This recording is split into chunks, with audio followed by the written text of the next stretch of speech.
Il 16 settembre prima campanella anche per l'Istituto Professionale Fermi di Agrigento. Le classi dislocate in ben 6 altre scuole della città. Gloria Scafè. Il prossimo 16 settembre torneranno a scuola anche gli studenti dell'Istituto Professionale Pia Fermi di Agrigento. Come si ricorderà, all'inizio dello scorso anno scolastico, gli studenti hanno perso la storica sede in via 25 aprile perché i padiglioni sarebbero stati costruiti con cemento depotenziato. La campanella per gli 800 iscritti, dunque, suonerà in 6 diversi istituti: Foderà, Brunelleschi, Majorana, Gallo, Sciace e Tortorelle. Mancano ancora all'appello 5 aule, ma il sindaco di Agrigento e il commissario alla provincia e Furnari stanno provvedendo per individuare altri locali. Quello che è certo è che non vi saranno doppi turni.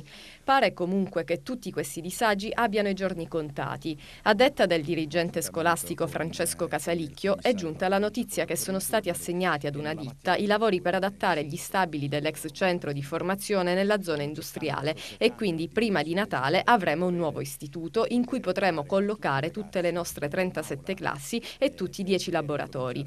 Infatti, la ditta dovrà consegnare i locali entro 90 giorni. Il progetto è stato seguito dallo stesso preside che, soddisfatto per la buona notizia, dichiara: «La nostra offerta formativa finalmente potrà riprendere il suo cammino».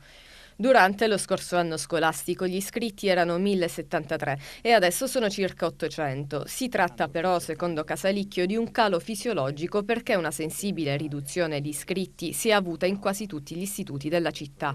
Il primo importante problema da affrontare all'inizio dell'anno è quello del trasporto degli studenti pendolari. Casalicchio, ad inizio anno scolastico, solleciterà pertanto sia la provincia che il comune affinché vengano garantite tutte le corse necessarie per gli studenti.